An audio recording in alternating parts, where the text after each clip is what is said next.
Bonne nouvelle pour la bande de diaspora éparpillée à travers le monde. Le quotidien est comme facile. Et ça, le sous-souté au Katakayou, au Kénéroté, les managers, pour la bande de Kombongo. Dans ce là, il y a application sans douleur au Ezali. Très facile. Au côté télécharger à partir à téléphone, na yo continue la bande de Ko. Au Baza, na Kinshasa, République du Congo, au Baza, na Congo Brazzaville, République du Congo.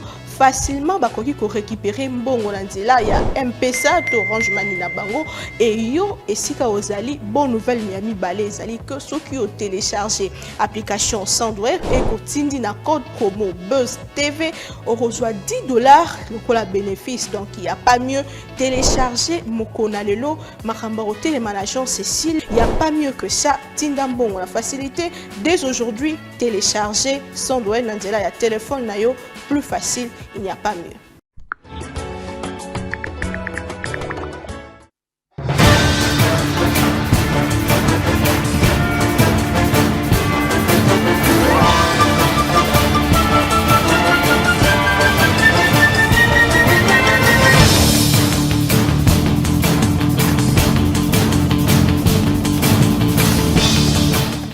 Selon la presse officielle, le gouvernement a approuvé un projet d'accord de coopération militaire avec la RDC, résolution publiée sur le portail officiel d'information juridique. Aucun accord de coopération militaire n'a été signé récemment entre la Russie et la RDC. En réaction, le gouvernement de la RDC dit avoir pris connaissance par voie de presse d'un projet d'accord de coopération militaire avec la Russie. De ce fait, il tient à faire la mise au point suivante. Le projet d'accord de coopération dont est question est une démarche initiée par les deux parties depuis 1999. Lors de ce processus a pris énormément de temps. C'est à peine que le gouvernement russe donne son approbation pour examiner les contenus de ce texte, ce qui ouvre la voie de discussion qui pourrait conduire à la signature éventuelle d'un accord. Actuellement, il n'y a aucune discussion bilatérale entre les deux parties pour la mise en œuvre effective de ce projet d'accord. Dans les conditions actuelles, la RDC n'en envisage aucune non plus. Il n'existe à ce jour aucun accord de coopération militaire signé récemment entre la RDC et la Russie. Autre nouvelle, les députés nationaux de 2018 élus de Rutshuru, Masisi et au Nord Kivu et Kwamut dans le Mai-Ndombe autorisés par la Cour constitutionnelle à siéger à l'Assemblée nationale jusqu'à l'élection des nouveaux élus. L'humanité célèbre ce 8 mars, vous le savez certainement, la journée internationale des droits des femmes. Pour l'édition 2024, le thème s'intitule « Investir en faveur des femmes, accélérer le rythme ». En RDC, le thème est le suivant: accroître les ressources nécessaires en faveur des femmes et filles dans la paix pour un Congo paritaire. Le retrait précipité de la MONUSCO risque de laisser un vide sécuritaire dangereux. Le docteur Denis Mukwege appelle à la reconfiguration de la présence et du mandat de la MONUSCO en RDC afin de réunir les conditions propices à un retrait responsable et durable. Élection des gouverneurs au Katanga. La candidature de Jacques Kaboula, candidat de l'Union sacrée, a été donc validée par la CENI. Tension diplomatique dans la région, le Burundi accuse le Rwanda de saboter les efforts de paix en République démocratique du Congo. Mesdames et messieurs, bienvenue dans cette émission. Deux thématiques font l'objet de cette émission. Premièrement, on parlera de ce projet d'accord entre la RDC et le Rwanda. Quelles sont les conséquences, quelles sont les retombées, la Russie. Deuxièmement, nous parlerons de cet arrêt de la Cour constitutionnelle qui a autorisé les élus de Masisi, Rutshuru, Kwamut de pouvoir siéger en attendant d'autres élections dans cette partie du pays en proie à l'insécurité. Mesdames et messieurs, trois invités sur ce plateau. Maître Joseph Nkoy, communicateur de l'Union Sacrée, bienvenue dans cette émission. Merci beaucoup, Monsieur Dan, pour cette énième invitation. Comme j'aime toujours le dire, passer à la télévision n'est pas un privilège, mais plutôt une responsabilité. Parce que nous avons à cet effet le devoir d'éclairer l'opinion sur des questions d'intérêt général, des questions qui concernent la vie nationale. Et donc, ce n'est pas toujours très facile. Donc, les peuples que nous suivent n'est pas moins intelligent que nous. Donc, c'est toujours une responsabilité. Parce que nous avons accepté cette responsabilité-là, nous sommes là pour dire ce que nous pensons, les analyses que nous pouvons faire sur l'un ou l'autre sujet qui concerne la vie de notre pays. Merci beaucoup, Monsieur Joseph Mbenza. Il est aussi membre du parti présidentiel. Bienvenue dans cette émission. Merci, Monsieur Dan. Merci pour l'invitation. Ça fait très longtemps que je ne suis plus passé dans cette grande émission que beaucoup de gens apprécient beaucoup. Merci. En tout cas, c'est à moi de vous remercier. Je salue mes frères congolais qui sont sur ces plateaux. Je vous salue aussi. Donc, juste pour dire tous les remerciements de l'honorable Socrates Mubengai au chef de l'État pour tous ses efforts sur le plan diplomatique et sur le plan de la sécurité, de l'intégrité territoriale, tous les efforts qu'il est en train d'entreprendre. En tout cas, il tient à féliciter, à remercier, à encourager le chef de l'État. En deuxième lieu, c'est le secrétaire général Augustin Kabouya, l'informateur, celui à qui le chef de l'État... Il a plusieurs casquettes, lui. Oui. Député, informateur, le chef de l'État, secrétaire général. Oui, le chef de l'État a confié une deuxième mission. Aujourd'hui, selon nos informations, il est chez le chef de l'État pour harmonisation. Donc, les choses s'accélèrent. Augustin Kabouya, c'est le symbole de la fidélité, de la loyauté, de son engagement. Donc, voilà pourquoi le président de la République lui confie tous ces genres de responsabilités. Et la classe politique dans son ensemble, surtout de l'Union sacrée, même de l'opposition. Aujourd'hui, ils ont un interlocuteur qui s'appelle Augustin Kabouya. Donc, c'est juste pour dire au président de la République. C'est possible qu'il soit Premier ministre, hein? Tout dépend du pouvoir discrétionnaire du chef de l'État. Mais vous souhaitez qu'il soit Premier ministre? Nous souhaitons que ce soit de l'UDPS. Si mon rêve devient réel, je me revois Augustin Kabouya Premier ministre. Merci beaucoup, Monsieur Joseph. C'est le souhait de tous les membres de l'UDPS, à l'occurrence, honorable Socrates Mubengai. Voilà. On attend aussi ce chef du gouvernement le plus tôt possible. On sent déjà qu'il y a un problème. On sent déjà que ça bouge, les lignes bougent. Ouais. Alors, Monsieur Nathan Onokomba, bienvenue également dans cette émission. C'est la première fois pour vous. Oui, merci beaucoup, monsieur le journaliste. C'est la première fois, je pense que ça ne serait pas la dernière. J'adresse mes salutations directement à mes co-débatteurs, mais sans oublier aussi les ministres de l'Intérieur, qui est député national, le ministre de l'Intérieur qui est député provincial, il est ministre. Je salue en même temps aussi... Non, ils sont, selon la loi, il y a des suppléants qui sont en train de... Non, mais ils ont validé leur mandat. C'est leur mandat qui est validé, ce n'est pas le mandat des suppléants. Oui, mais bien sûr que là, ils sont, selon les explications qui ont été données, c'est pas eux qui doivent sont censés siéger. En réalité, normalement, ils ne devaient pas valider leur mandat.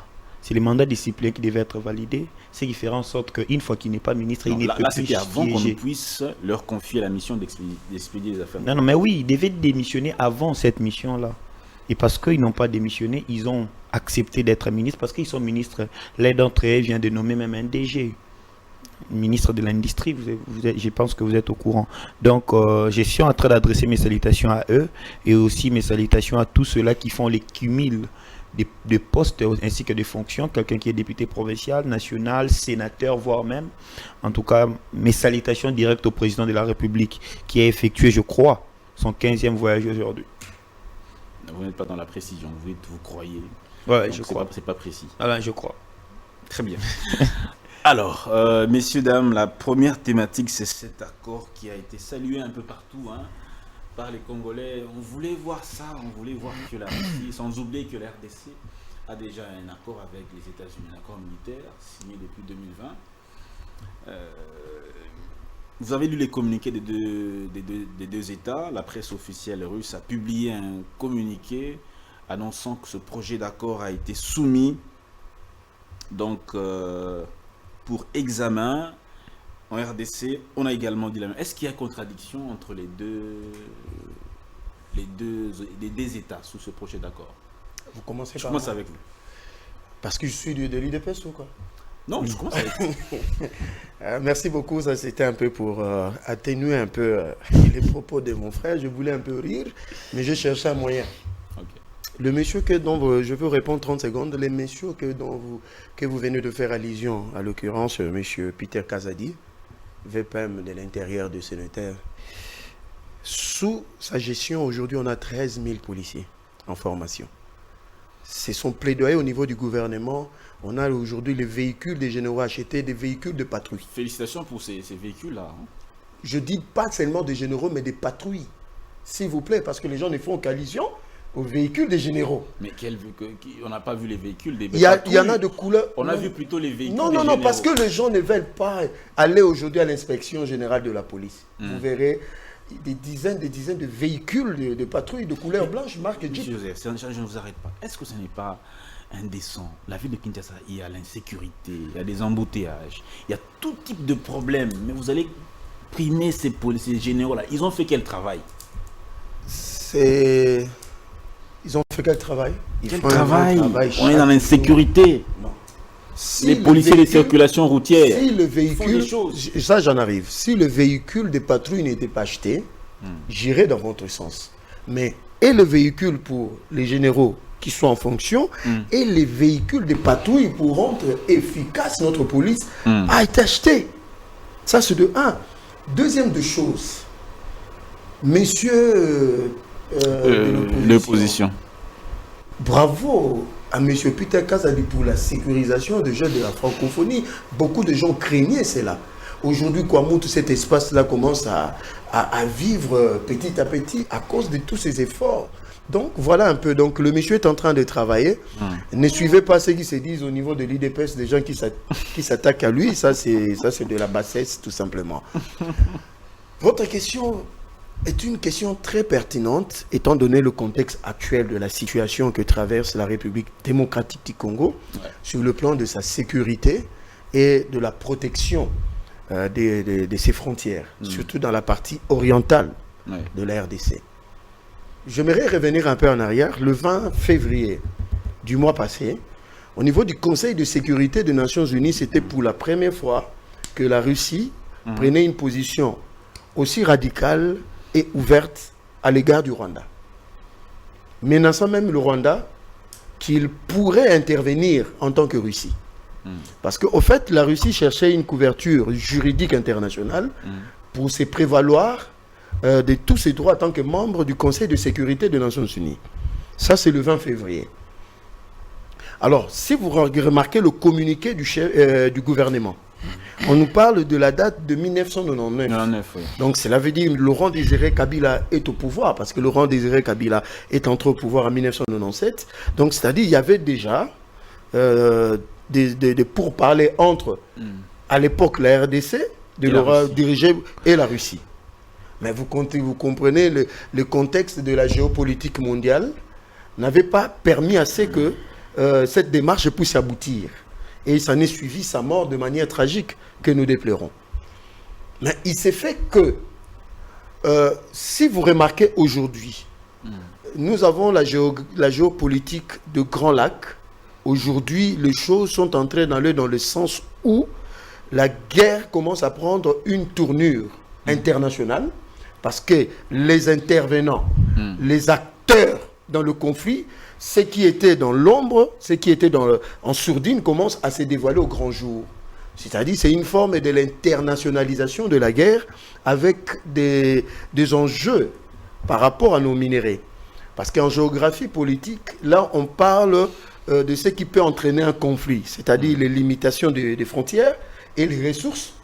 La guerre s'internationalise, mais la situation reste la même. Non, j'en arrive. Et empire même parfois. Non, ça empire parce que les intervenants commencent petit à petit. J'en arrive, je vais y revenir. C'est-à-dire, les ressources de matières premières de la RDC deviennent une source de conflit, même ses limites en tant qu'État. La deuxième chose, nous avons la géopolitique mondiale et sous-régionale, même de Grand Lac, qui fait que les acteurs en présence, chacun commence à prendre position pour l'un des cas et l'autre Par exemple, l'Union européenne, sans le dire de manière ouverte, le fait que vous signez un MOU, un mémorandum d'entente avec le Rwanda, cela suppose que vous apportez un soutien au Rwanda. Même la position ambiguë des États-Unis a montré à suffisance que les États-Unis se penchent du côté du Rwanda, parce qu'il y a des preuves. Il y a l'amiral William Fallon, le numéro 1 de la CIA, il a fait un tour au Rwanda. Donc, maintenant, vous en arrivez à la géostratégie mondiale et à la géostratégie au niveau de Grand Lac. Ce qui revient à dire que dans la géographie économique, il y a une notion de l'économie de la guerre. C'est-à-dire, aujourd'hui, la RDC, ce conflit est devenu un marché pour les achats d'armes et des ventes d'armes. Parce qu'il vous souviendra, les industries des États-Unis, surtout militaires, vivent des conflits. Aucun président américain ne peut passer pendant son mandat sans créer des guerres pour que les États-Unis ne puissent pas vendre des armes. Si tu ne veux pas créer des guerres, tu ne feras pas de mandat. Il y a M. John Kennedy qui est mort parce qu'il n'a pas voulu de la guerre du Vietnam. M. Donald Trump, il a refusé que les États-Unis aillent de manière comme Joe Biden est en train de le faire. Donc, maintenant avec la Russie, aujourd'hui nous savons que la Russie, dans sa nouvelle doctrine par rapport à l'Afrique, la Russie commence à s'intéresser de l'Afrique. Vous comprenez? Alors, il n'y a pas, au niveau, si on veut revenir un peu simple, c'est vrai que vous expliquez, il n'y a pas de contradiction entre les deux États. Le projet d'accord est là. Existe. Mais il faut comprendre que en diplomatie... Qu'est-ce qui a déclenché? Oui, je vais en arriver. En diplomatie, il y a des codes. Chaque fois que ce genre de choses, parce que le gouvernement congolais, si vous sentez qu'il y a une forme d'ambiguïté dans le communiqué, mais ceux qui sont avertis, ceux qui sont initiés comprennent qu'il y a déjà un rapprochement. Le jour où M. Poutine a lancé des travaux de BRICS, il a lâché un mot qui fait peur à la communauté internationale. Je parle de la communauté des nations, c'est-à-dire l'Occident. Il a dit que désormais, la RDC est sur l'agenda de la RDC et sur la table de pays membres du BRICS. Ça dérangeait. Alors, ce qui fait qu'aujourd'hui, la posture de la RDC, moi je trouve que c'est une posture responsable parce qu'il ne faut pas être ni ennemi des Américains, ni ami des Américains. Voilà. Maître Joseph Nkoy, votre avis à ce sujet. Quelle lecture faites-vous de ce qu'on a suivi? D'abord, c'est l'agence de Russie qui annonce le projet d'accord entre la RDC, et ensuite la presse officielle vient relayer. Du côté de la RDC, il y a un communiqué qui ne... Comment vous analysez tout ça? Bien, j'ai lu les deux communiqués, les deux documents, mais diplomatiquement, je n'ai trouvé aucune contradiction. Ah bon? Les communiqués du gouvernement congolais vous disent qu'il a existé depuis 1999 un projet d'accord portant sur la coopération militaire entre la RDC et la Russie. Ça, c'est un élément de base. C'est les mêmes messages qui a été relayé par les médias suisses et russes. De la RDC qu'actuellement, il n'y a aucune discussion bilatérale entre les deux parties pour la mise en œuvre effective de ce projet d'accord. C'est dit dans le communiqué. Ce qui veut dire, non. La soumission de ce projet, c'est depuis 1999. Mais maintenant, la Russie a examiné et a approuvé cela. C'est-à-dire, il y a d'abord, la première étape, c'est la soumission. La deuxième étape, c'est l'approbation par le gouvernement russe. Et maintenant, la troisième étape, ça sera quoi? L'ouverture des négociations. Et la quatrième, ça serait évidemment la signature, si c'est possible. Voilà, et nous ne sommes ni à la signature, ni au moment des négociations. Nous sommes qu'à l'approbation de ce projet d'accord. On est au niveau de l'approbation. Oui. Quel est l'élément qui a poussé la Russie à approuver ce protocole d'accord pendant qu'il date de plus de 24 ou 25 ans? Si je dis que j'ai des éléments probants à ce sujet, je vais mentir. On comprend seulement qu'il y a, non évidemment, On comprend seulement qu'il y a... non, je ne dirais pas qu'il y a anguille sur roche. Je comprends seulement qu'il y a évolution de la coopération entre les États. Et il n'est pas interdit à la RDC de pouvoir coopérer et définir d'une certaine manière le système de défense de son territoire. Donc, on est dans le cadre de relations internationales, bilatérales, et donc, on considère que cela est comme ça, et nous constatons. Voilà, le communiqué du gouvernement congolais dit... Qu'est-ce qu'on dit là? C'est à peine que le gouvernement russe donne son approbation pour examiner le contenu de ce texte, ce qui ouvre la voie à des discussions qui pourraient conduire à la signature d'un éventuel accord. Voilà. Actuellement, il n'y a aucune discussion bilatérale. Mais c'est ça. C'est-à-dire les Russes se sont réveillés d'eux-mêmes, ils sont décidés d'approuver. Un document leur a été soumis. Depuis 1999. Oui. Un document leur a été soumis et c'est pour eux le moment opportun pour examiner ces documents-là. Sans raison apparente. Je ne sais pas. Je ne sais pas. Vous croyez à ce que dit le gouvernement congolais? Qu'il n'y a aucune discussion? Vous voulez alors que je croie à qui? Non, non, je pose la question. Oui, je crois. C'est la voie officielle, c'est ce que dit le gouvernement, j'y crois. J'y crois. Il y avait un document qui a été soumis depuis 1999 et aujourd'hui, la Russie a approuvé. Et nous attendons qu'il y ait l'ouverture des discussions dans ce sens. S'il y a l'ouverture des discussions, eh bien, on verra comment ça va avancer. Donc le gouvernement congolais n'a posé aucun geste pour pousser le gouvernement russe de pouvoir, approuver l'examen de ce document.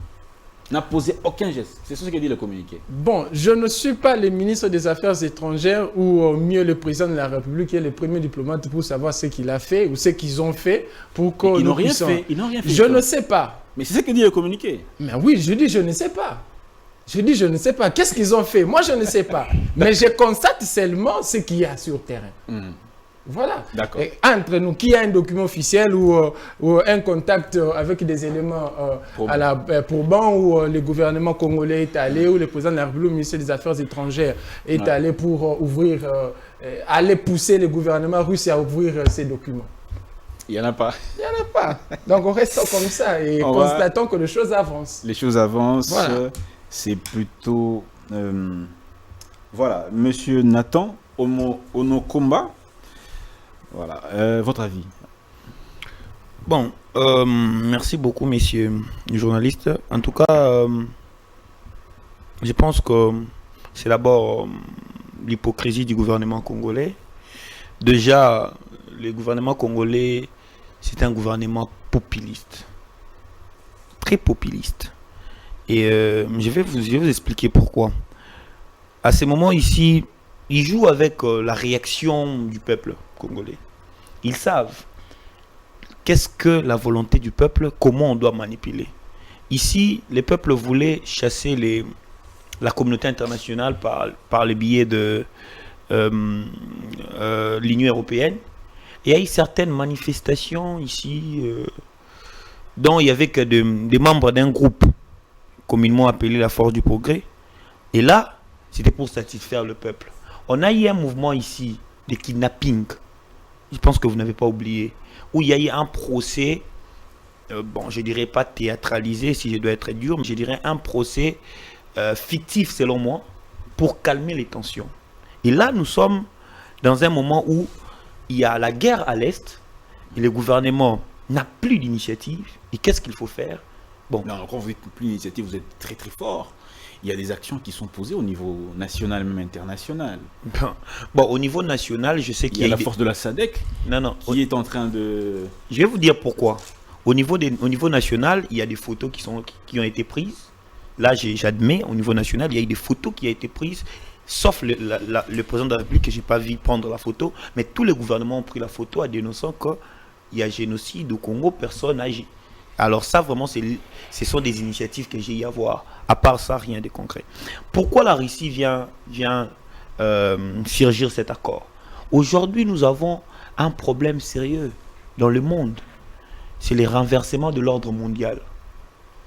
Le renversement de l'ordre mondial implique en sorte que la Russie veut diriger le monde aujourd'hui. Ils ont créé le BRICS.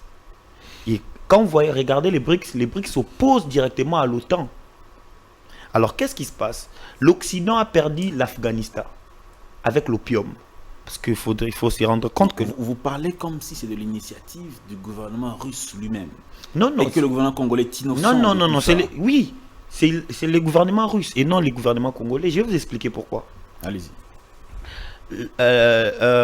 L'OTAN ou les Occidents ont perdu l'Afghanistan. L'Afghanistan, ils bénéficiaient de l'opium de l'Afghanistan. Ça faisait maintenir l'économie. Désormais, les dollars dans les jours à venir, les dollars n'auront plus cette valeur. Valeur monétaire serait évaluée en or. Et l'Occident vient de perdre le Sahel. Réserve de l'or en Afrique. Ils ont perdu le Sahel. Qu'est-ce qui se passe? Ils ont perdu l'Ukraine. Maintenant, nous avons le Congo. Pas encore. Non, ils ont perdu l'Ukraine. Ils ont perdu la guerre. Macron dit qu'on va tout faire pour ne pas perdre l'Ukraine. Non, Macron dit, mais les secrétaires de l'OTAN le contredit. Donc, ils ont perdu. Et qu'est-ce qui se passe? Nous avons le Congo aujourd'hui. Et le Congo a tout ce qu'il faut pour renverser les tendances de l'ordre mondial. Vous allez voir, j'ai rejoint M. Mbenza qui a dit, lors du discours du président Poutine, qu'est-ce qu'il dit? Désormais, le problème de la RDC est sur la table. Pourquoi? Parce que la RDC jouera un grand rôle. Raison pour laquelle vous voyez les représentants du BRICS en Afrique s'intéressent personnellement à la RDC. Ce n'est pas la SADC, mais c'est le BRICS qui s'intéresse. Parce que dans la SADC, il n'y a que l'Afrique du Sud qui a envoyé ses militaires. L'Afrique du Sud n'a pas envoyé ses militaires parce qu'ils sont membres de la SADC, mais il a envoyé ses militaires parce qu'il est représentant du BRICS en Afrique. Ça, c'est votre analyse. Je suis en train de réfléchir à autre chose. C'est votre analyse, oui. Raison pour laquelle vous allez voir, l'Afrique du Sud a toujours été prêt à aider la RDC. Pourquoi? Parce qu'il veut que la RDC se décide d'intégrer les BRICS. Maintenant, qu'est-ce qui se passe? Les gouvernements congolais, tout en sachant, qui ne seront pas à mesure de prendre une pareille décision. Pourquoi? Parce que les avoirs de nos dirigeants, des maisons de nos dirigeants, la coopération internationale de nos dirigeants tournent vers l'Occident. Ils ne seront pas à mesure de prendre cette décision-là. Raison pour laquelle vous allez voir que le BRICS s'intéresse. Qu'est-ce qui se passe? L'OTAN, oui, étant une force aussi en contrepoids avec le BRICS, qu'est-ce qu'ils font? Ils ont un représentant en Afrique. Peut-être les gens ne comprennent pas. Ces représentants en Afrique, normalement, c'est l'Angola. Et l'Angola, vous allez voir que l'Angola, quand il intervient dans tout Qu'est-ce qui vous fait dire que l'Angola est sous-traité par l'OTAN? Mais regardez bien les agissements, parce que moi, à un moment donné, quand vous regardez la politique congolaise, il faut sortir un peu du Congo pour voir ça. Oui, allez-y. Vous allez voir que l'Angola a toujours été soutenu, je dirais a toujours été soutenu par l'Union européenne d'une manière directe. Et l'Angola qui devient comme parrain de tout conflit entre la RDC et le Rwanda, il faut se poser la question. Pourquoi l'Angola n'aime pas que la RDC puisse attaquer?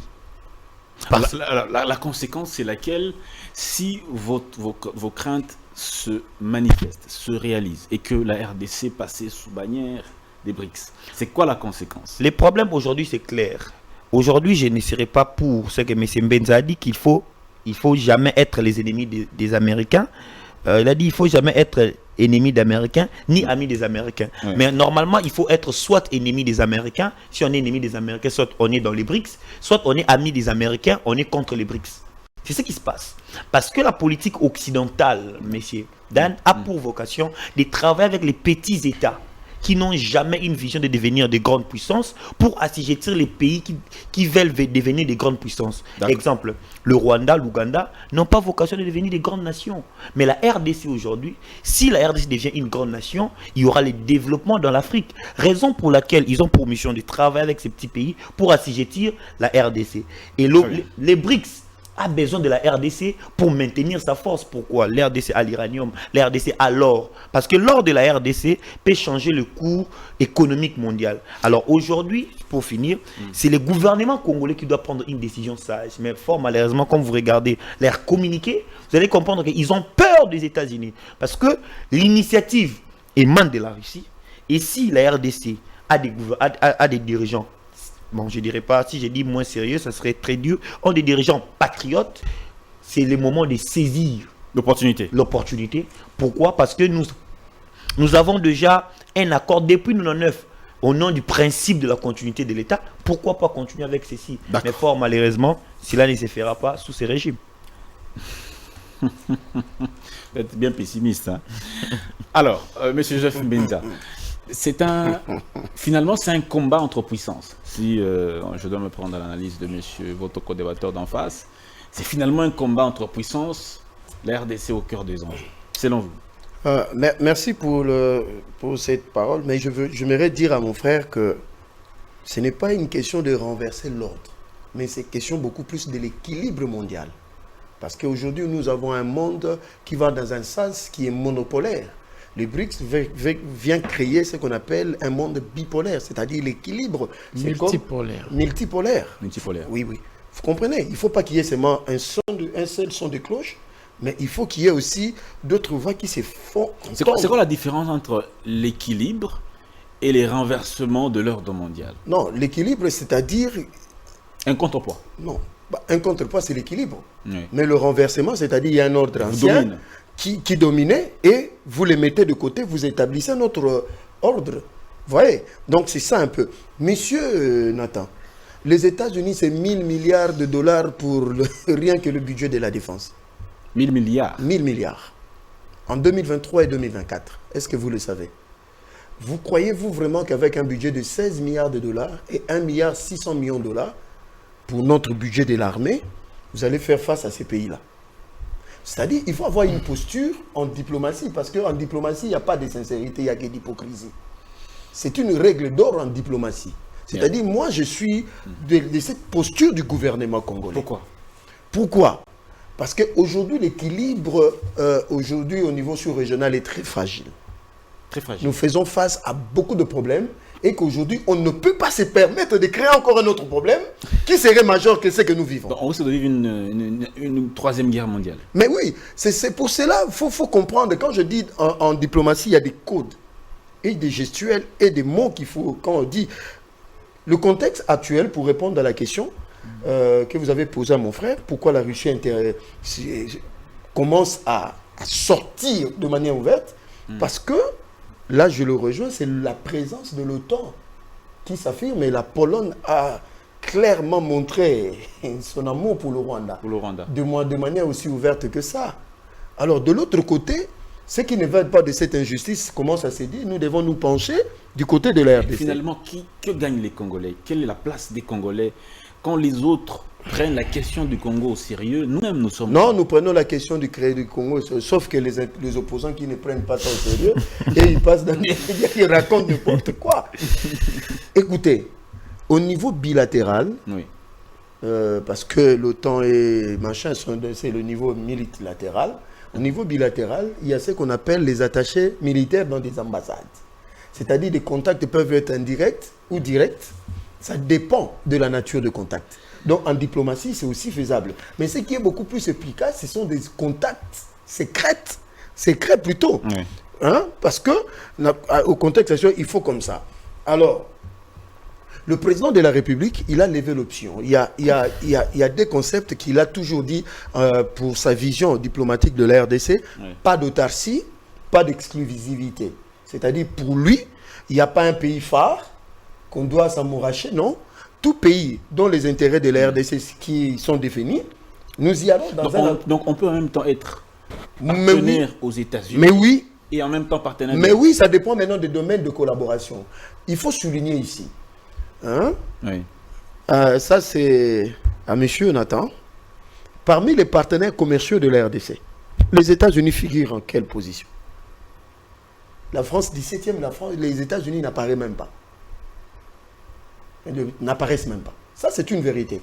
Il y a d'abord la Chine, qui est premier. Il y a l'Afrique du Sud. Il y a l'Inde. Il y a la Zambie. Aujourd'hui, la Russie commence à vouloir rentrer, parce que le Congo, c'est un grand marché. Vous comprenez? Donc, ces gens-là, ils viennent avec une influence politique seulement. Alors, pendant les 5 ans du président de la République, il avait laissé la porte ouverte à l'Occident pour venir travailler avec la RDC.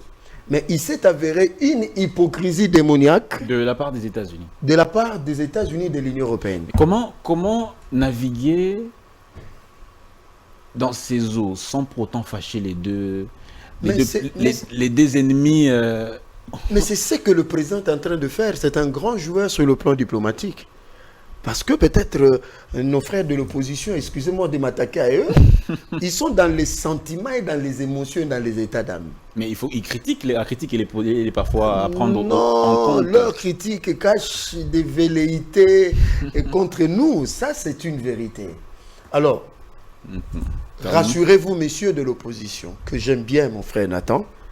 Ce qui est en train d'être fait, c'est pour l'intérêt des Congolais, pour que nous puissions avoir de l'équilibre. Parce que les jours qui viennent seront très décisifs par rapport au conflit de l'Est. Est-ce que vous savez aujourd'hui, il y a des entreprises de sécurité privées au niveau de l'Occident qui envoient des mercenaires à l'Est du pays combattre aux côtés du M23. Merci beaucoup. Est-ce que vous êtes au courant, messieurs de l'opposition? Merci.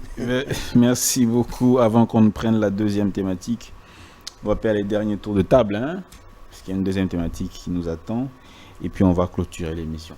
Monsieur Maître Joseph Mbenza, votre lecture. Non, pas Joseph Mbenza. Nkoy, plutôt, Joseph Nkoy. Votre lecture. Excusez-moi. Vous savez, monsieur Dan, j'aime que l'on reste objectif lorsque nous sommes sur un plateau de télévision. On ne vient pas pour montrer nos couleurs politiques, on est de la majorité, on est de l'opposition, on est de la société civile, que sais-je encore. Mais nous venons sur un plateau de télévision pour analyser des sujets, des questions d'intérêt général. Et nous devons avoir un comportement qui correspond à cette responsabilité-là. Je ne peux pas m'hasarder sur un plateau de télévision, je commence à dire, bon, je salue si les chimiques des fonctions, les gens, tout ça. Bon, je ne sais pas, mais c'est gaspiller des minutes. Je voudrais dire un mot sur la question des efforts diplomatiques du président Tshisekedi par rapport à la sécurisation du territoire congolais. Il faut dire... sans pour autant battre en brèche tous les efforts qui ont été consentis par ses prédécesseurs. Mais le président Tshisekedi, je ne fais pas son apologie, mais c'est de manière objective que je le dis, est le premier à consentir autant d'efforts pour que nous puissions arriver définitivement à la sécurisation de notre territoire, c'est-à-dire arriver à une solution durable. Alors, si à ces jours... Comment il procède dans ce combat entre différents États? Parce que nous avons déjà les Sud-Africains qui sont sur place, on a l'armée ougandaise qui est sur place, on a l'armée burundaise qui est sur place. Finalement, comment on fait? Il y a, parce que j'ai suivi mon frère dire ici que le président Tshisekedi ne sait plus quoi faire dans le cadre du processus de la sécurisation de notre territoire. Bon, ça fait un peu mal parce qu'on dit de mots et le cœur est ailleurs. Il y a quelques jours, la décision qui a été prise au niveau de la SADC pour le déploiement de la mission. Cette mission... Ça fait plus d'un mois déjà. Je crois 2 mois, ils sont là. Voilà. Cette mission est composée des troupes malawites, sud-africaines, burundaises et tanzaniennes. Lui, il a dit, c'est quoi l'intérêt de ces par rapport aux données qu'il a, qu'il n'y a que les Sud-Africains qui sont là. Bon, je ne sais pas si tous nous sommes des Congolais ou nous ne sommes pas. Il faut que l'on retienne ceci, que si aujourd'hui, les lignes sont en train de bouger, tant au niveau de la sous-région, au niveau de la région, qu'au niveau au niveau mondial, oui. C'est parce qu'il y a l'activisme pointu du président de la République. Qu'est-ce qu'il fait? Qu'est-ce qu'il fait? J'ai le privilège d'assister dernièrement à la dernière conférence des chefs d'État de l'Union africaine. J'ai vu... À Addis Abeba. À Addis Abeba. Vous étiez là-bas? J'étais là. J'ai vu comment les États sont en train de changer des postures qu'on n'a pas vécues il y a 20 ans. J'ai échangé avec notre ambassadeur Addis Abeba. Il me dit, mon fils, aujourd'hui, la RDC, membre du Conseil paix et sécurité de l'Union africaine, c'est un exploit diplomatique incomparable. Ça, il me dit. C'est à travers les élections. Exact. On a élu la RDC. Parce qu'en fait, il y a, comme je le dis, il y a 2 années, on parlait même pas de la RDC. Je sais de quoi je suis en train de parler. Oui, terminé. On ne parle même pas de la RDC. Et si aujourd'hui, la RDC est membre du Conseil paix et sécurité de l'Union africaine, la RDC est en train de... nous sommes dans la procédure pour être membre... non, d'abord, la RDC est membre de la Commission des droits humains de la Suisse, quelque chose comme ça, si je n'oublie pas, et même au niveau de l'Assemblée générale des Nations Unies. Très bien. Donc, il y a des efforts qui sont en train d'être consentis. Très bien. Il faut qu'on cesse avec la mauvaise foi. Il faut qu'on cesse avec... Ce n'est pas parce que ici, vous venez sur un plateau de télévision pour dire Tshisekedi ne fait pas ça, Tshisekedi, que vous serez apprécié. Même le peuple qui lui a confié un second mandat sait de quoi est-ce que ce monsieur est capable de faire. Merci beaucoup, Maître Joseph Nkoy. Le peuple demande la paix, le peuple demande la sécurité, le peuple demande le pain, le peuple demande le travail. On a besoin de tout ça, mais d'abord la paix. Sans la paix, rien ne peut se faire. Je pense que c'est une base très importante. Alors, monsieur Nathan Onokomba, voilà.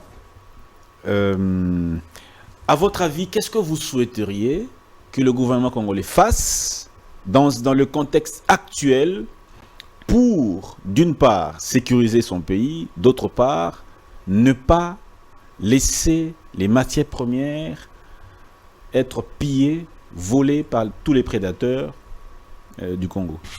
Merci beaucoup, monsieur le journaliste. En réalité, tantôt je vais rebondir rapidement à ce que mon co-débatteur vient tantôt entendre dire que nous, jamais on peut traiter le président de la République qui manque d'initiative. Bien oui, il manque d'initiative. Vous savez, la plus grande décision pour finir la guerre de l'Est, c'était l'état de siège, qui est un fiasco. Qui vous a dit ça? La plus grande, je répète, la plus grande décision pour finir la guerre de l'Est, c'est l'administration militaire. Ça, c'est votre avis. Excusez-moi, vous le dites sur quel élément? C'est son avis, c'est son avis. On va le laisser. C'est votre avis. Les présidents, apprenant l'ordonnance déclarant l'état de siège, il était convaincu qu'avec l'administration militaire, cette crise-là va prendre fin. Il ne s'est pas arrêté là. Parce qu'il s'est dit, désormais, les militaires vont gérer. Et les militaires ont géré, mais nous avons envie des bavures, des crimes. Non, soyez élégant. Bon, j'ai dit des bavures, des crimes de M23 à l'égard de notre peuple. Plus que même quand il y avait l'administration civile. Déjà, les présidents lèvent l'état des sièges d'une manière partielle. Vous pensez que c'est en vain que l'on leur paye, en vain qu'il marche avec les gyrophares, c'est en vain qu'il a tous les honneurs qu'il a? Ce n'est pas parce qu'il est super-homme, mais c'est parce que nous avons cru à son projet de société. Tu ne l'as pas voté. Quand j'ai dit nous avons cru, moi quand j'ai soutenu le président Félix en 2018, pendant qu'il parlait de piliers, à l'époque là je ne sais pas, il parlait de 10 ans, à l'époque, parce que nous étions dans l'ensemble, nous tous dans l'opposition. Il y avait la Mouka à l'époque. Et quand il a présenté son projet de société de 10 ans, j'étais là. Il parlait des piliers. Et la première des choses, c'était la paix. Et c'est voilà pourquoi il a été voté. Et même si je ne l'ai pas voté, comme cette fois-ci je ne l'ai pas voté, mais une fois qu'il est président, j'ai fait partie du peuple qu'il doit diriger. Et j'ai le droit de dire qu'il est élu, c'est parce qu'il avait un bon projet. Et s'il a un bon projet, c'est-à-dire on doit voir la matérialisation. Mais il est en train de prendre des initiatives. Voilà pourquoi je suis en train pour rétablir la paix perdue pendant plus de 30 ans. Non, il n'y a pas cette volonté, monsieur Dan. Non, il n'y a pas cette volonté. Quand vous dites qu'on doit être équilibré, on aura en même temps BRICS, en même temps OTAN, c'est faux. On ne peut jamais servir 2 maîtres à la fois. C'est faux. On doit choisir. Non, on doit choisir. Qui vous a dit que vous travaillez avec l'OTAN, vous travaillez avec les... L'Afrique du Sud est claire. L'Afrique du Sud ne travaille plus avec les États-Unis. C'est clair, c'est comme ça que le monde évolue. Les BRICS veulent gouverner le monde aujourd'hui. Parce que l'hégémonie américaine pose déjà problème. C'est nous qui devons maintenant se positionner. Je le répète ici, l'Afrique du Sud, quand il intervient dans des domaines militaires, sécuritaires de la RDC, ce n'est pas en tant que SADC, mais en tant que représentant du BRICS. Les gens ne comprennent. Raison pour laquelle vous allez voir, une fois que l'Afrique du Sud intervient, il y a toujours Lorenzo qui vient avec ses mini-sommets proposés. Regardez même mais il y a des États à travers le monde qui s'imposent, qui deviennent plus ou moins comme des superpuissants, pas des superpuissances, mais qui sont en train de monter les États émergents. On va prendre le cas de la Turquie, par exemple. Il n'est ni à l'OTAN, ni au Non, BRICS. mais il a, regardez, la Turquie a des collaborations bilatérales avec quel État? Vous allez voir, c'est comme ça que le monde fonctionne. Mais Mbenza nous dit on n'a pas d'argent. Nous, on n'a pas d'argent, mais on a ce qu'il faut. On a de minéraux. On a des terres arables. On a tout ce qu'il faut. Vous parlez de commissions où la RDC fait partie des commissions. Vous savez combien de commissions l'Ukraine faisait partie? Combien de commissions dénoncent pour l'Ukraine? Même la France parle pour l'Ukraine. L'Ukraine a la paix aujourd'hui. Non. Le monde, c'est comme ça. Mais il faut faire quoi, selon vous? Il faut prendre prendre une décision salutaire. C'est quoi la décision salutaire? OTAN ou BRICS? Le problème, c'est qu'il ne faut pas quitter un maître pour un autre maître. Ça, déjà, ce n'est pas bien. Mais le problème, ici, il faut travailler avec les collaborateurs, les partenaires qui sont vrais avec nous, qui veulent de nos minéraux, qui veulent de notre collaboration pour nous donner ce que nous avons besoin. Vous allez me dire aujourd'hui que le Burkina Faso est plus que la RDC? Non. Le Burkina Faso n'est pas plus que la RDC. Mais pourquoi dans la coopération militaire entre Burkina Faso et la Russie, il y a des avancées? C'est parce que les dirigeants ont risqué leur vie. Vous savez que pour diriger un pays comme le nôtre, il faut abandonner sa propre vie. Il faut déjà se dire que je me réveille un bon matin, je ne sais pas ce qui va arriver. C'est ça un dirigeant pour diriger le Congo. Vous êtes penchant pour qu'on aille vers... Aujourd'hui, moi, je suis d'accord et j'applaudirai le président de la République si nous collaborons avec la Russie. Pourquoi? Parce que les États-Unis sont des hypocrites. Vraiment des hypocrites. Ils n'aiment pas le Congo. Ils savent que le Congo, si le Congo est indépendant et que le Congo travaille très bien, d'ici 10 ans, nous serons une grande puissance en Afrique. Nous serons une grande... Et ils savent, quand les Zaïre étaient Zaïre... Ça sera quoi l'intérêt des Russes de voir le Congo devenir puissant? Parce que la politique de la Russie n'est pas une politique où il faut assujettir les petits États pour prendre ce qu'ils ont comme ressources. Non. La Russie veut simplement une collaboration gagnant-gagnant, comme le disait le président de la République au début. C'est-à-dire, la RDC ne sera jamais la Russie ne sera jamais la RDC. Donc la Russie se préoccupe guère que vous puissiez être un pays développé. Mais le problème, c'est juste que cette hégémonie des États-Unis à l'égard des pays africains pose problème. Parce que la Russie est conservateur de mœurs. Est-ce qu'on ne peut pas devenir une menace pour ces États-là? Si nous devenons un État puissant, on va pouvoir s'imposer au niveau africain. Et quand on est en face de quelqu'un qui est fort, la coopération devient différente. Non, ce n'est pas un problème si la RDC devient un pays très développé. Non, ce n'est pas un problème. La Chine l'est, non, mais il coopère avec la Russie. La Chine l'est, l'Inde l'est aujourd'hui, il coopère avec la Russie. Turquie l'est, il coopère avec la Russie. Mais la question maintenant, c'est de savoir pourquoi cela permettrait que le Congo devienne fort. Qu'est-ce qui gagnerait derrière? Les problèmes, c'est juste simple. Nous avons tout ce que ces gens sont en train de rechercher. Nous avons tout en termes de minerais, en termes de terres, en termes de ressources. Ouais. Tout ça, nous en avons. Et aujourd'hui, pour battre les États-Unis d'Amérique, pour renverser l'ordre mondial, le BRICS a besoin de la RDC. Et ça, même le président Félix Tshisekedi, même ceux qui sont en face de moi, je ne sais pas s'ils vont me contredire. Donc sur la RDC, le combat sera... On a besoin de la RDC, parce que la RDC fournit beaucoup aux États-Unis d'Amérique en termes de minerais. Mais nous sommes plus ou moins, je veux dire, on a presque un pied vers les BRICS parce que en termes de coopération minière, nos matières premières vont vers l'Est. D'abord, la Chine, c'est la Chine qui est le premier État bénéficiaire de nos matières premières. Non, nous ne sommes pas en termes de collaboration en train de partir vers la Russie parce que déjà notre gouvernement, là maintenant, ça serait difficile d'être sur un plateau de télé, on est en train d'analyser une question pareille et ne pas parler du responsabilité du gouvernement. Non.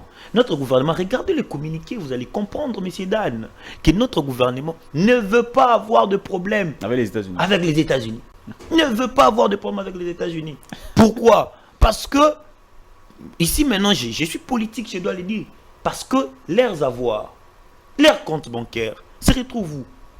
Aux États-Unis. Ils savent déjà qu'ils peuvent être, leurs comptes peuvent être gelés à n'importe quel moment. Est-ce qu'un gouvernement, que mon père Mende disait, un gouvernement indépendant, un pays indépendant, peut prendre un tel communiqué? Regarde, quand vous lisez les communiqués, vous sentez la peur de notre gouvernement? Non. Merci beaucoup, mon frère Nathan Onokomba. Je crois qu'on va prendre la deuxième thématique. On a suffisamment épilogué à ce sujet. Deuxième thématique, mesdames et messieurs, on doit s'arrêter. Il nous reste moins de 10 minutes. Hein. On va dire un peu plus de 10 minutes. Plus ou moins 15 minutes. On va faire ça comme ça. Plus ou moins 15 minutes. Alors, je ne prends pas beaucoup de temps. Deuxième thématique, rapidement. Un tour de table et puis on va conclure.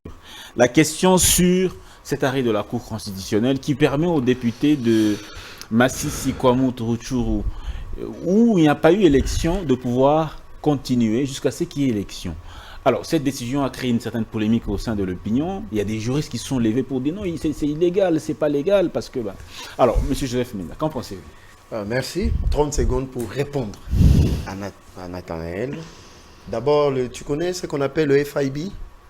En 2013, il y a eu FIB, c'est-à-dire les mêmes armées qui sont venues dans le cadre de la MONUSCO pour appuyer nos troupes sur la même configuration. Ils ne sont pas venus, l'Afrique du Sud n'est pas venue sous la bannière du BRICS. C'est beaucoup plus SADC incorporé à la MONUSCO comme unité d'intervention rapide. Première correction.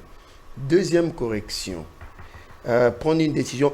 L'état de siège, c'était l'une des solutions. Peut-être tu n'avais pas bien entendu le président. Donc, c'était pas la solution phare.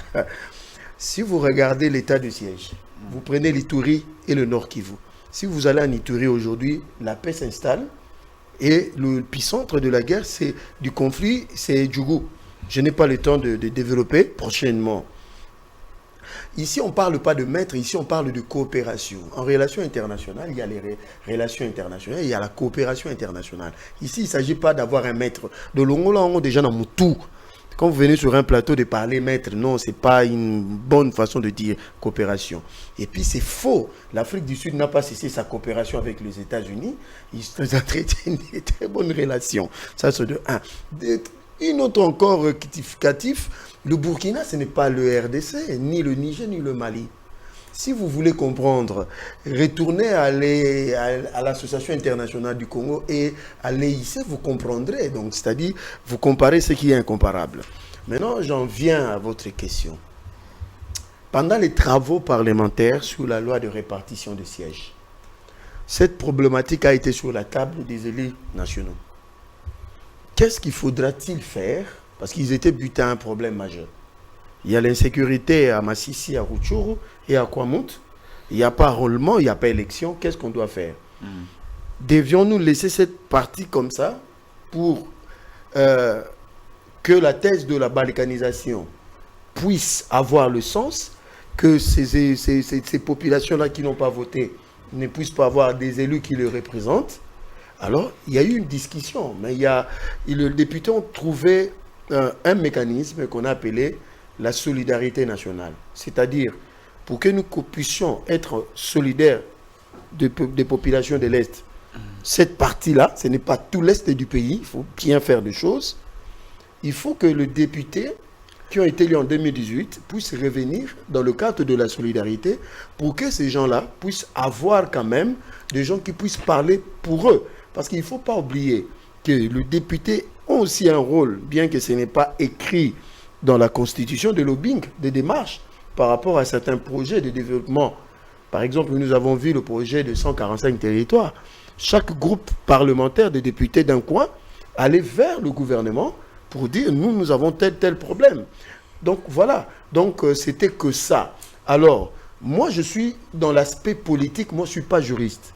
Moi, je trouve que c'est du politiquement correct pour que ces gens-là, pendant une brèche, pendant un petit temps, puissent, pour que les populations de là puissent avoir quand même des gens qui puissent parler d'eux. Alors, pour ceux-là qui disent que non, moi je n'irai pas, il est libre de partir et puis il ne faut pas en faire un problème national. Donc, M. Nzekouye, si tu ne veux pas, tu restes chez toi à la maison et il ne faut pas nous amener dans des débats inutiles. Merci bien. Alors, Maître Joseph. Non, Monsieur Joseph.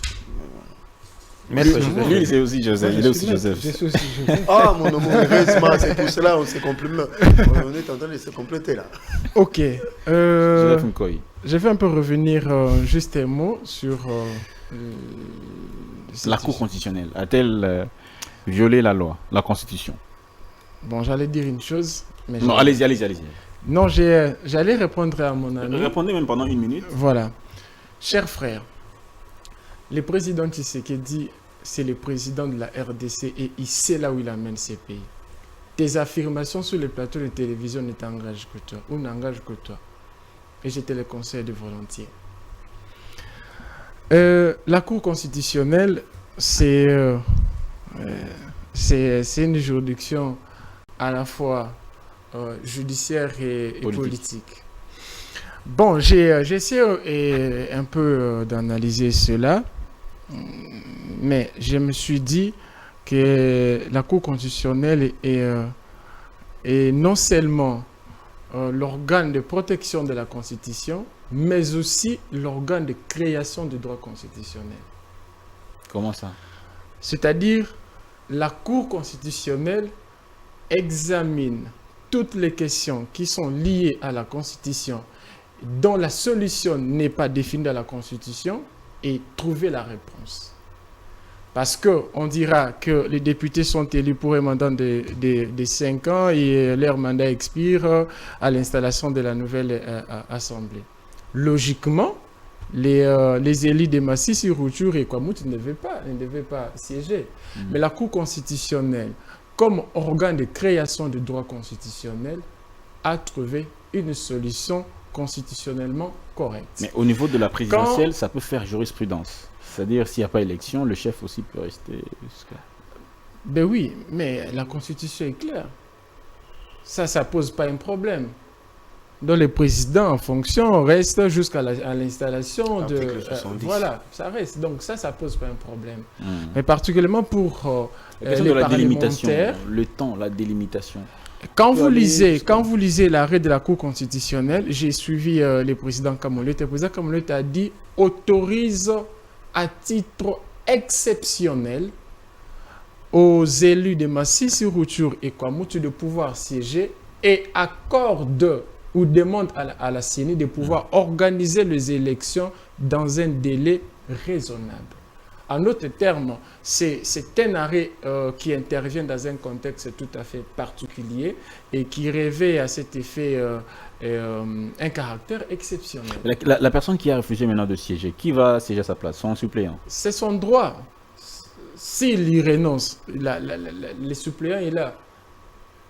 C'est son droit. Dans tous les cas, il peut renoncer, ce n'est pas un problème, c'est son droit de siéger. S'il renonce, c'est bon, il y a des mécanismes aujourd'hui qui permettent de couvrir ces vides-là. Merci beaucoup, Maître Joseph Nkoy. Je crois qu'on va finir. Hein? On va finir. Monsieur, vous êtes déjà avocat, juriste? Non, juriste. Ouais. Voilà, votre avis à ce sujet. Cet arrêt de la Cour, comment vous l'interprétez, comment vous la comprenez? Bon, moi je pense que la Cour constitutionnelle est la juridiction censée faire dire la Constitution ce que la Constitution voulait dire. Et ce n'est pas pour rien qu'ils ont des gants blancs quand ils doivent toucher la Constitution, parce que je pense que c'est eux qui protègent la Constitution. Je ne serais pas d'accord de dire c'est une Cour capable de créer le droit constitutionnel, mais je pense que c'est une Cour capable de créer une coutume constitutionnelle. Parce que le droit constitutionnel ne peut se créer par un organe, c'est créé que par la Constitution elle-même et par le pouvoir constituant originaire. Alors, déjà, c'est un arrêt, normalement qu'il ne faut pas politiser ça. Déjà parce qu'il fallait trouver une solution et la Cour est là pour ça. Et j'ai vu d'ailleurs en 2011, il n'y avait pas l'élection de sénateurs et ces sénateurs sont allés jusqu'en 2018. des députés provinciaux n'ont pas été élus en 2011. Donc c'est normal, la Cour trouve des solutions quant à ce.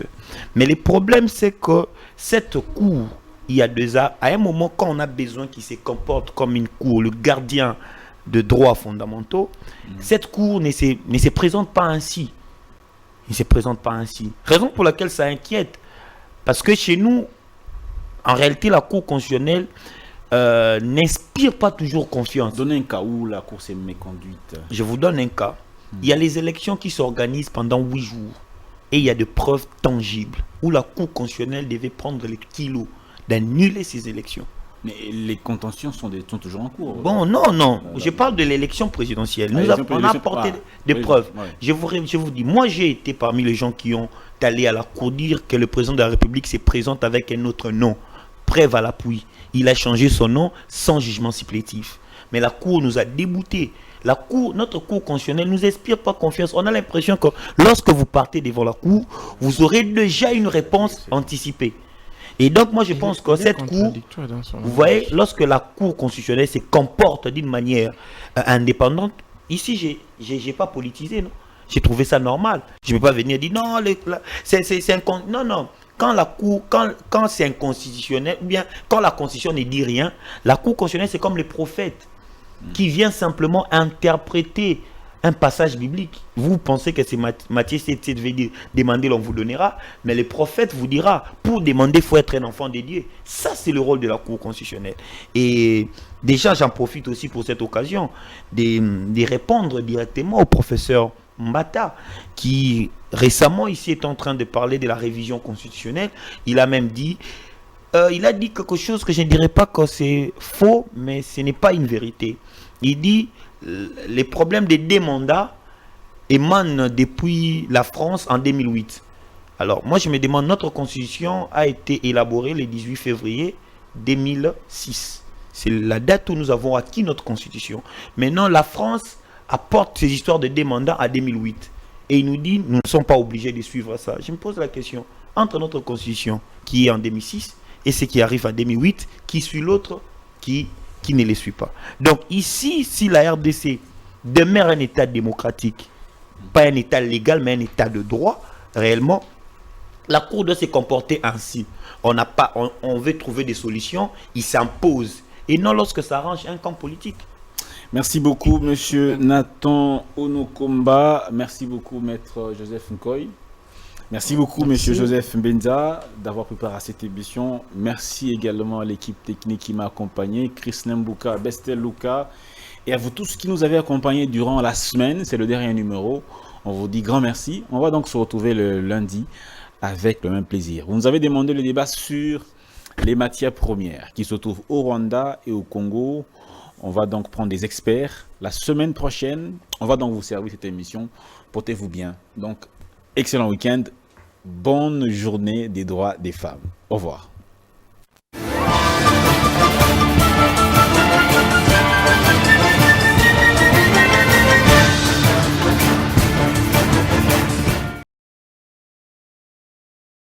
Bonne nouvelle pour la bande de diaspora éparpillée à travers le monde. Le quotidien est comme facile. Et ça le sous-souté au Katakayou, au Kénéroté, les agence pour la bande de Kombongo. Dans là, il y a application sans douleur au Ezali très facile. Au côté télécharger à partir à téléphone, na yo continue la bande de Ko au Baza na Kinshasa, République du Congo, au Baza na Congo Brazzaville, République du Congo.